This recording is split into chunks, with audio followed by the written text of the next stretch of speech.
ಎಲ್ರಿಗೂ ನಮಸ್ಕಾರ. ನಾನು ನಿಮ್ಮ ಗುಬ್ಬಿ. ನಾನಿವತ್ತು ನಿಮ್ಗೆಲ್ಲ ಮೋತಿ ನಾಯಿ ಅಂತ ಒಂದು ಕತೆ ಹೇಳೋದಕ್ಕೆ ಕೊಟ್ಟಿದ್ದೀನಿ. ಒಂದು ಊರಿರುತ್ತೆ. ಆ ಊರಲ್ಲಿ ಒಬ್ಬ ಗೌಡ ಇರ್ತಾನೆ. ಆ ಗೌಡನ ಹತ್ರ ಒಂದು ನಾಯಿ ಇರುತ್ತೆ. ಆ ನಾಯಿ ಚಿಕ್ಕದಾಗಿದ್ದಾಗಿಂದಾನು ಅವ್ನು ಸಾಕಿರ್ತಾನೆ. ಅದರಿಂದ ಆ ನಾಯಿ ಅವ್ನ ತೋಟಕ್ಕೆ ಹೋದ್ರೆ ತೋಟಕ್ಕೆ ಹೋಗ್ತಾ ಇರುತ್ತೆ, ಹೊಲಕ್ಕೆ ಹೋದ್ರೆ ಹೊಲಕ್ಕೆ ಹೋಗ್ತಾ ಇರುತ್ತೆ. ಅವ್ನು ಹೇಳಿದ ಕೆಲಸ ಎಲ್ಲ ಮಾಡ್ಕೊಂಡು ಅವ್ರ ಮಕ್ಳ ಜೊತೆ ಎಲ್ಲ ಚೆನ್ನಾಗಿ ಖುಷಿಯಾಗಿರುತ್ತೆ. ಅವನು ಆ ಗೌಡ ಆ ನಾಯಿ ಜೊತೆ ಆ ನಾಯಿನ ಎಲ್ಲಾ ಕಡೆನೂ ಕರ್ಕೊಂಡು ಹೋಗ್ತಾ ಇರ್ತಾನೆ. ಆದ್ರೆ ಈ ಸಲ ಒಂದ್ ಹಬ್ಬ ಇರುತ್ತೆ ಊರಲ್ಲಿ. ಆದ್ರೆ ಅಲ್ಲಿ ಕರ್ಕೊಂಡು ಹೋಗೋದಿಕ್ ಆಗೋದಿಲ್ಲ ಯಾವ್ದೋ ಕಾರಣದಿಂದ.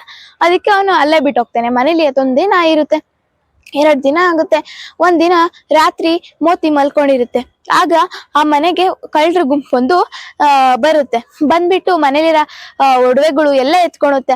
ಆದ್ರೂ ಮೋತಿ ನಾಯಿ ಎದ್ದಿರುತ್ತೆ. ಆದ್ರೆ ಎದ್ದಿರೋ ತರ ಆದ್ರೆ ಮಲ್ಗಿರೋ ತರ ನಟಿಸ್ತಾ ಇರುತ್ತೆ. ಸರಿ ಎಲ್ಲ ಎತ್ಕೊಂತಾರೆ, ಬಂಗಾರ ಎಲ್ಲನ ನೋಡ್ತಾರೆ. ನಾಯಿ ಮಲ್ಗಿರುತ್ತೆ. ಸರಿ ಅಂತ ಹೋಗೋಣ ಅಂತ ಹೋಗ್ತಾರೆ. ಮೋತಿ ನಾಯಿನ ಅವ್ರಿಗೆ ಗೊತ್ತಾಗ್ದಂಗೆ ಅವ್ರಿಂದನೇ ನಿಧಾನಕ್ಕೆ ಹೋಗುತ್ತೆ. ಅವರು ಹೋಗ್ತಾರೆ. ಒಂದ್ ದೊಡ್ಡ ಆಲದ ಮರ ಇರುತ್ತೆ. ಅದ್ರ ಕೆಳಗೆ ಬಂಗಾರನೆಲ್ಲ ಒಂದ್ ಪೆಟ್ಟಿಗೆಯಲ್ಲಿ ಹಾಕಿ ಊತಿಡ್ತಾರೆ. ಹಾಗೆ ಸ್ವಲ್ಪ 2 ದಿನ ಆಗುತ್ತೆ. ಈ ಮಾಲೀಕನಾದ ಗೌಡ ಮನೆಗ್ ಬರ್ತಾನೆ. ನೋಡ್ತಾನೆ ಮನೇಲಿ ಏನೋ ವಸ್ತುಗಳು, ಒಡವೆ ದುಡ್ಡು ಏನು ಇರೋದಿಲ್ಲ. ಆಗ ಅವನಿಗೆ ಏನಾಯ್ತು ಅಂತ ಗೊತ್ತಾಗೋದಿಲ್ಲ. ಎಲ್ಲಾರನ್ನೂ ಕೇಳ್ತಾನೆ, ಯಾರು ಹೇಳೋದಿಲ್ಲ. ಆಗ ಅವನು ಬೇಜಾರಾಗಿ ಕುಂತಿರ್ಬೇಕಾದ್ರೆ ಮೋತಿ ನಾಯಿ ಬಂದ್ಬಿಟ್ಟು ಅವನು ಪಂಚೆನ ಇಟ್ಕೊಂಡ್ಬಿಟ್ಟು ಕರ್ಕೊಂಡು ಹೋಗುತ್ತೆ. ಏನಿದು ಆಶ್ಚರ್ಯ ಆಗ್ಬಿಡುತ್ತೆ ಗೌಡಂಗೆ, ಎಲ್ಲಿ ಕರ್ಕೊಂಡು ಹೋಗ್ತೈತೆ ಅಂತ ಹೇಳ್ಬಿಟ್ಟು ಹಿಂದೆನೋ ಹೋಗ್ತಾನೆ. ಒಂದು ಆಲದ ಮರದ ಕೆಳಗೆ ಕರ್ಕೊಂಡು ಹೋಗ್ಬಿಟ್ಟು ಅಲ್ಲಿನೆಲ್ಲ ತೋರಿಸುತ್ತೆ. ಆಗ ಅವನಿಗೆ ಕಾಲಲ್ಲಿ ಈ ತರ ಕಾಲಲ್ಲಿ ಕೆರೆಯೋ ತರ ಆಕ್ಟ್ ಮಾಡುತ್ತೆ. ಆಗ ಅವನಿಗೆ ಗೊತ್ತಾಗುತ್ತೆ ಇಲ್ಲಿ ಅಗಿ ಅಂತ ಹೇಳ್ತಾ ಐತೆ ಅಂತಲ್ಲ. ಆಮೇಲೆ ಅವನು ಆಳ್ನ ಕರ್ಸಿ ಅಗಿಸ್ತಾನೆ.